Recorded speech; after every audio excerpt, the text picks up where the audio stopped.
Welcome to Friday Morning Dharma on December 6th. Yeah.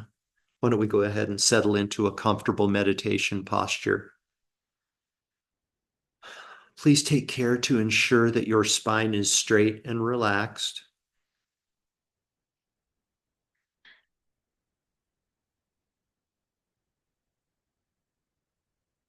Our mouth is closed.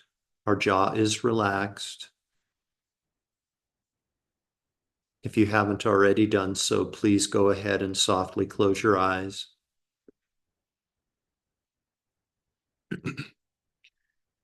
And to begin, I'd like you to please gently bring your awareness to the exhalation of your breath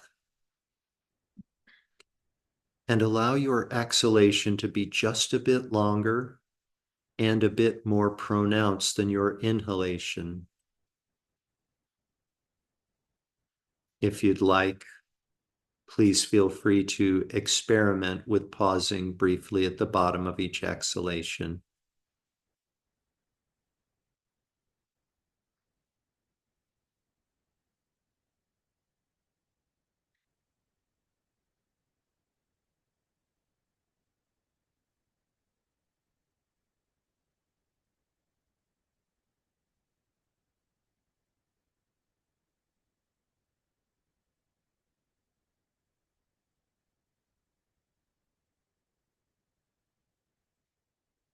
Now is not the time to reflect on events that have occurred in the past.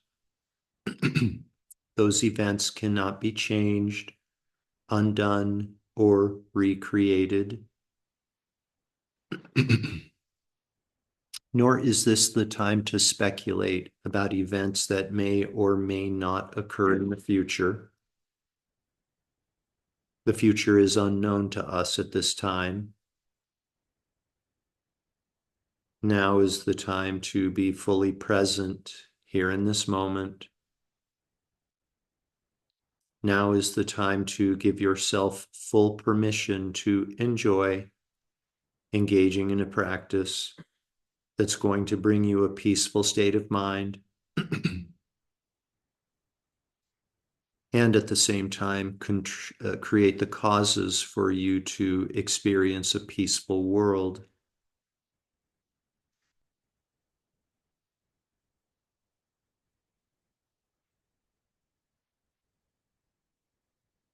We can now gently transition into meditation on the inner body.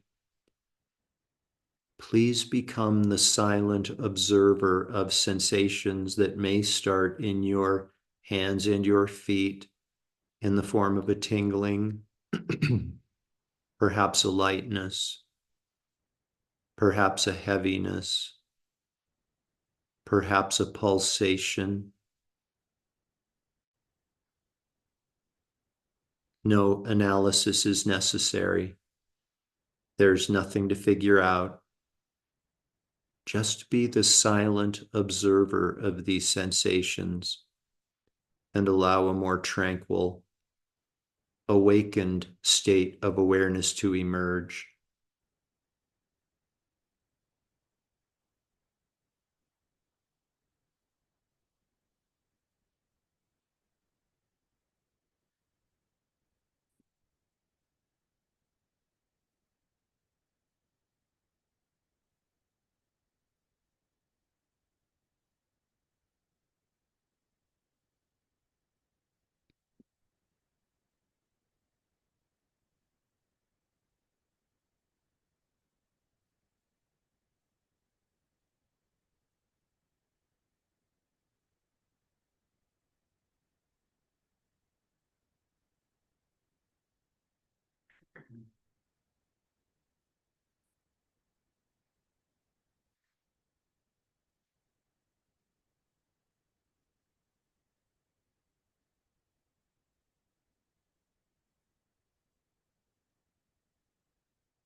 Throughout time and space, there is no more compelling example of quiet stillness than the mountain. The mountain is balanced, grounded, and stable.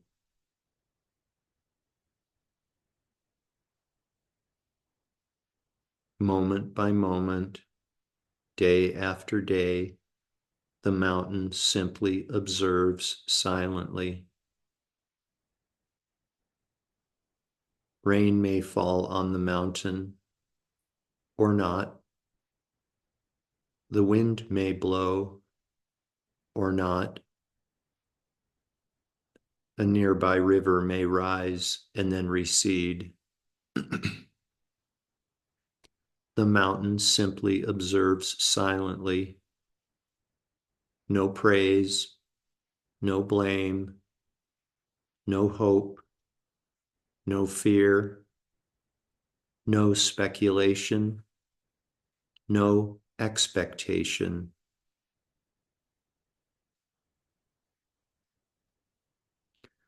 Whether this meditation continues for a few more moments or a few more years, be like a mountain as you silently observe sensations within your own body mountain.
You are not the mountain, and you are not separate from the mountain. There is no mountain, and there is no cessation of mountain.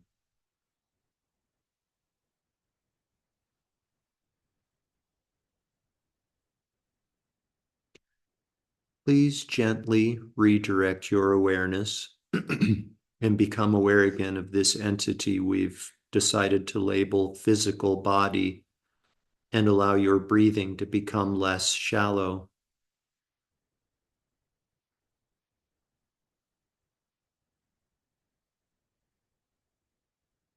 And taking deeper and deeper breaths, become aware again of the garments of clothing resting on the surface of physical body.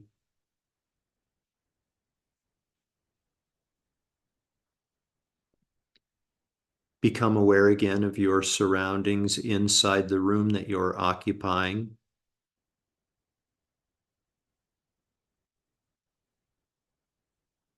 Become aware again of the world that exists outside of the room that you're occupying. Become aware again of clouds, of blue sky beyond the clouds, of outer space beyond the blue sky.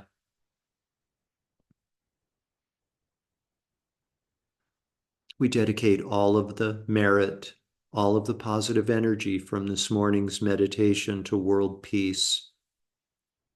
May all beings without exception soon come to enjoy a state of complete, perfect fearlessness. May all beings without exception be completely free from all forms of emotional and physical suffering. May all beings without exception be happy, contented, and free.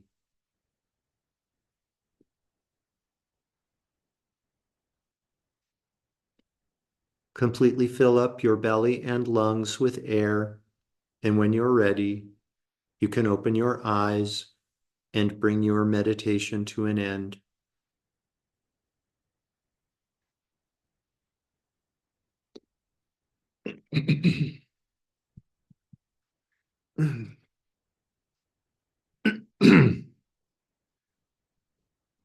Welcome back, everyone.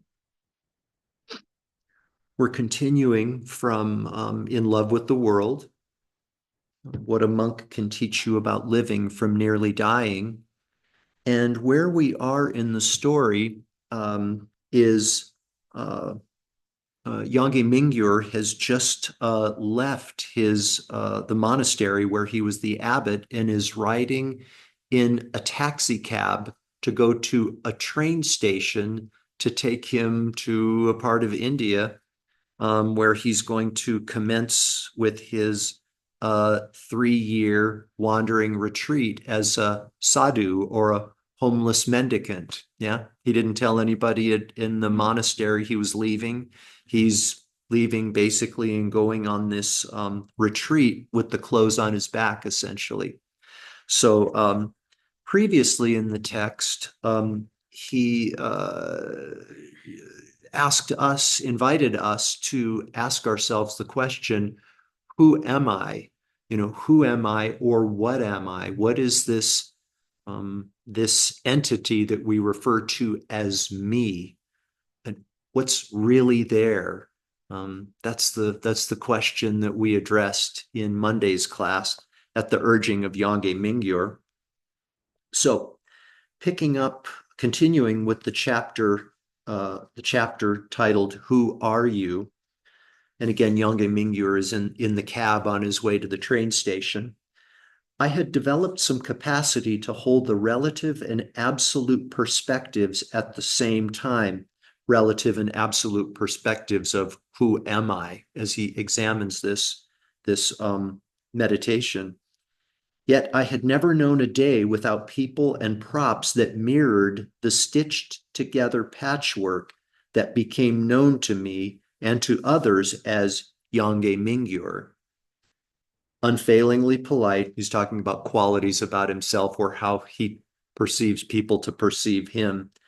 Unfailingly polite, quick to smile, with a somewhat reserved demeanor, tidy, clean shaven, wearing rimless glasses with gold frames. Now I wondered how these identities would play out in the Gaia station, the train station where he's heading. I'd been there many times before, but always with at least one attendant.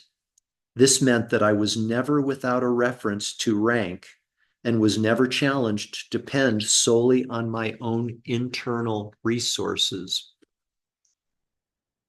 Tibetans have an expression for deliberately increase. He's kind of changing direction now, okay? Tibetans have an expression for deliberately increasing the challenges of maintaining a steady mind. And that expression is adding wood to the fire. Adding wood to the fire. Generally, people go through life taking note of those experiences that recurrently inflame our anger or anxiety or fear.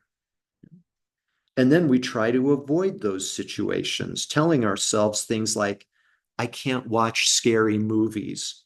I can't be in big crowds. I have a terrible fear of heights or of flying or of dogs or of the dark or of. But the causes that provoke these responses do not go away. This is really important, you guys. The causes that provoke these responses do not go away. And when we find ourselves in these situations, our reactions can overwhelm us. Using our inner resources to work with these issues is our only true protection, because external circumstances change all the time and therefore are not reliable, right? That's sort of our standard at present. That's sort of our standard approach to situations that cause us discomfort, is to avoid them or eliminate them altogether. And so what Yangye Mingyur is encouraging here is for us to rely on internal resources. He goes on in this section to tell the story of he kind of had Yangye Mingyur when he was a boy had a phobia of riding on buses, right? He would get on buses and then he would start to get nauseous, really, really nauseous, and kind of couldn't continue. Tried all sorts of different remedies. He in the book he talks about sorry, I'm getting just Karen has a visitor. Dogs are allowed, by the way, for you Zoomers. Her dog is kind of jumping up on her lap and is in the screen. Very, very sweet. But so yeah, even Yangye Mingyur's attempt to try to address this, he was a boy right at the time, but he reserved 2 seats on the bus so he could lie down. So he could lie down, and he thought maybe that would bring him some relief. No, no, nothing doing. He still was having trouble. So it wasn't until he went inward and brought his awareness to the discomfort. You mentioned awareness earlier this morning, Nancy, and sort of started to search for and identify that discomfort, the source of the discomfort, just by bringing awareness to the discomfort. This discomfort over a very short period of time abated. Yeah. Adding wood to the fire. We've talked about this practice or this approach in previous classes, but we've used a different term. Remember our term, rejoice in your trials? Rejoice in your trials kind of comes from Christian vernacular, as I understand it. My dad used to say it all the time, rejoice in your trials. Like, don't run away from that which is pushing your buttons, because you will never escape those things that push our buttons. Not only should we consider putting up with our trials, but maybe even rejoice in our trials. That might sound like a tall order for some of us. Kind of the sort of the maybe introductory reasoning for taking this approach, rejoicing in our trials, is if we recognize difficult situations as being a means for us to develop and ultimately perfect our mind of patient acceptance, again, an internal resource, then difficult situations become our friends, right? If we don't have difficult situations, then we won't have an opportunity to practice patient acceptance. That's like watertight. That's just sort of watertight, um, a watertight, totally valid perspective. End game for this, you guys, is where we get to a point where we are completely neutral between situations that we find desirable, situations that we find undesirable. Yep. I'm presented with a trial. Great. I'm presented with a situation that I find desirable or enjoyable. Great. It's all good. It's all good. I mean, that's sort of like a common expression in contemporary society.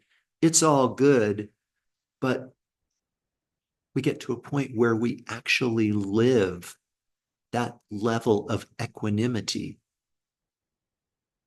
Just give yourself permission to imagine what that would be like.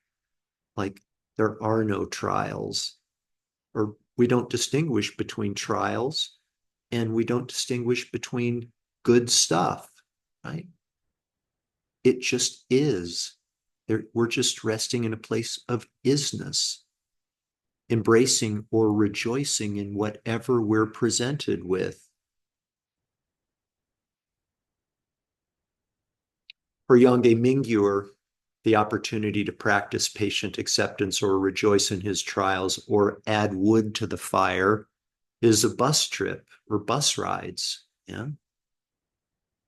I was thinking about what might be an opportunity for us to practice adding wood to the fire.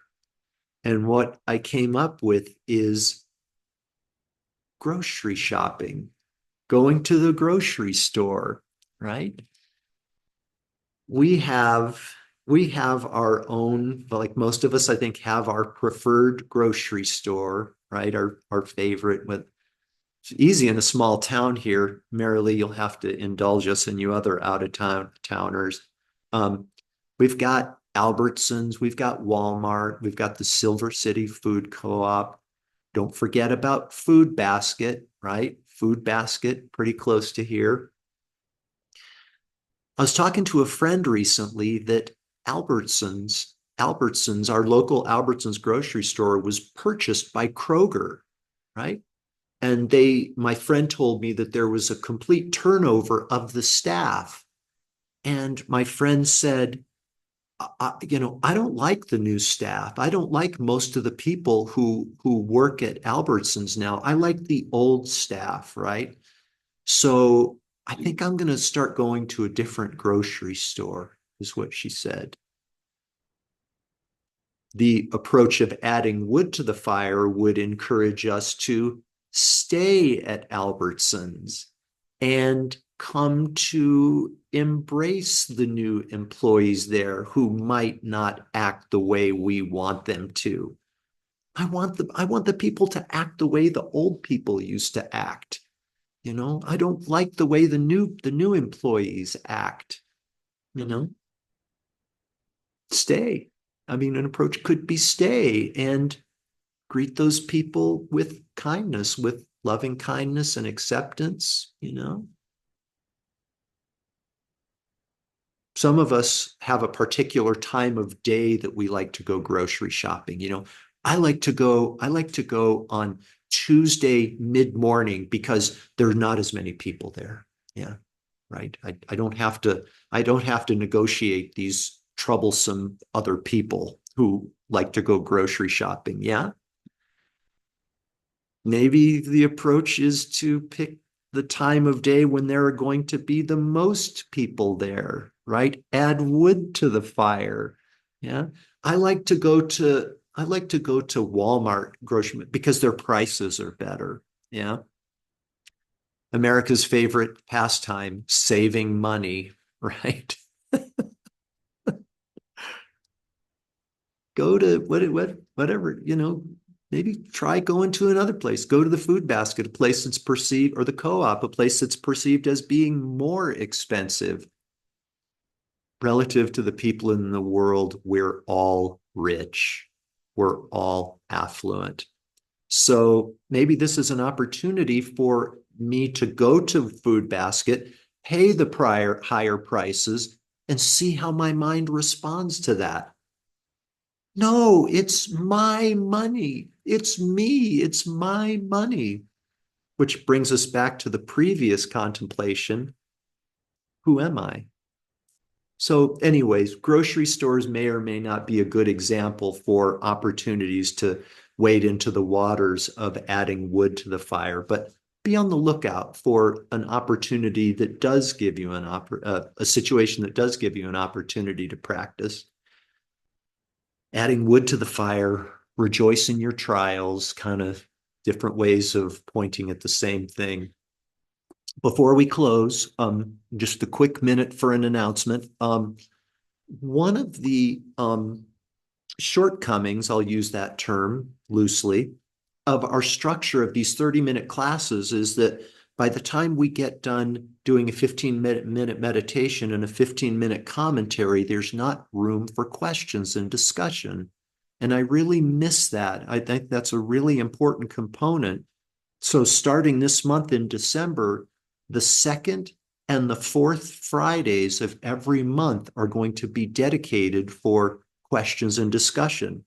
So as you go through these, your meditations and your study of the text or contemplations outside of the study of the text, make note of questions that you have or comments that you'd like to share, and we'll make time for that on the second and fourth Fridays of every month so we can start to incorporate some discussion in our Monday, Friday Dharma talks, gatherings. Okay. Thanks, you guys. Have a great day and a great weekend. Thank you, Jeff. Yeah, you're most Thank you, Jeff. Thanks, Jill.